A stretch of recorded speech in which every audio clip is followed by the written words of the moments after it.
رات کا وقت تھا، آسمان پر خاموشی چھائی ہوئی تھی، مگر ایک شہر کے اندر شور بڑھتا جا رہا تھا۔ لوگ غصے میں تھے، ان کے چہروں پر نفرت صاف نظر آ رہی تھی، اور اس غصے کی وجہ تھا صرف ایک شخص، حضرت ابراہیم علیہ السلام۔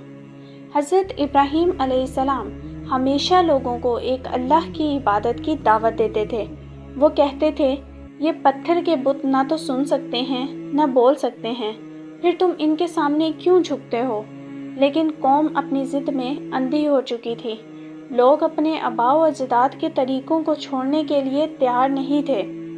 ایک دن شہر میں بہت بڑا تہوار منایا جا رہا تھا۔ تمام لوگ خوشی سے شہر سے باہر جا رہے تھے۔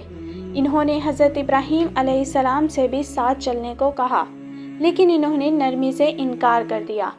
جب پورا شہر خالی ہو گیا، حضرت ابراہیم علیہ السلام آہستہ آہستہ اس بڑے بت خانے کی طرف بڑھے۔ وہ جگہ جہاں سینکڑوں بت رکھے تھے، سونے کے، چاندی کے، بڑے بڑے اور چھوٹے چھوٹے۔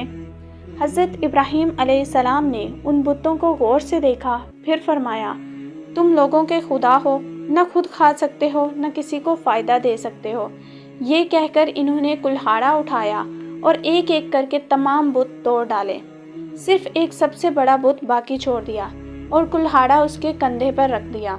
کچھ دیر بعد جب لوگ تہوار سے واپس آئے تو بت خانے کا منظر دیکھ کر ان کی چیخیں نکل گئی، ہمارے خداؤں کے ساتھ یہ کس نے کیا؟ ہر طرف غصہ، شور، خوف پھیل گیا۔ کچھ لوگوں نے کہا، ہم نے ایک نوجوان کو ان بتوں کے خلاف بات کرتے سنا تھا، اس کا نام ابراہیم ہے۔ فوراً حضرت ابراہیم علیہ السلام کو لوگوں کے سامنے لایا گیا۔ بادشاہ بھی وہیں موجود تھا۔ اس نے غصے سے پوچھا، ابراہیم، کیا تم نے ہمارے خداؤں کو توڑا ہے؟ حضرت ابراہیم علیہ السلام نے سکون سے جواب دیا، نہیں، شاید یہ کام اس بڑے بت کا ہو، اگر یہ بول سکتا ہے تو اس سے پوچھ لو۔ یہ سن کر سب خاموش ہو گئے، کیونکہ وہ جانتے تھے کہ بت بول نہیں سکتے۔ کچھ لمحوں کے لیے لوگوں کے دلوں میں سچائی نے دستک دی، لیکن غرور نے انہیں پھر سے اندھا کر دیا۔ بادشاہ غصے سے چیخا، ابراہیم کو ایسی سزا دو کہ کوئی دوبارہ ہمارے خداؤں کی توہین نہ کرے۔ پھر حکم دیا گیا کہ ایک بہت بڑی آگ جلائی جائے۔ لوگوں نے کئی دن تک لکڑیاں جمع کی۔ اتنی بڑی آگ تیار کی گئی کہ اس کی تپش دور دور تک محسوس ہوتی تھی۔ شعلے آسمان کو چھو رہے تھے، پرندے بھی اس کے اوپر سے نہیں گزر سکتے تھے۔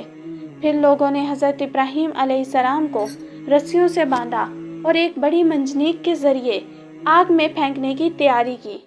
اس لمحے ہر طرف خاموشی چھا گئی۔ لوگ سوچ رہے تھے، اب ابراہیم علیہ السلام کا کیا ہوگا؟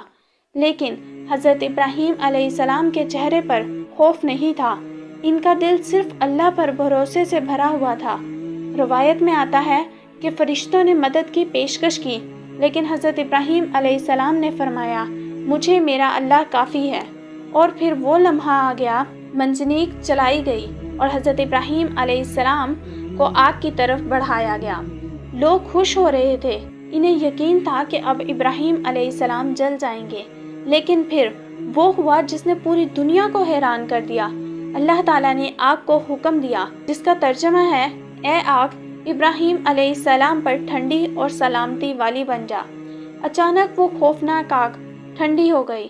شعلے اب نقصان نہیں پہنچا رہے تھے، وہی آگ جو ہر چیز کو جلا رہی تھی، حضرت ابراہیم علیہ السلام کے لیے باغ کی طرح آرام دہ بن گئی۔ لوگ حیرت سے دیکھتے رہ گئے۔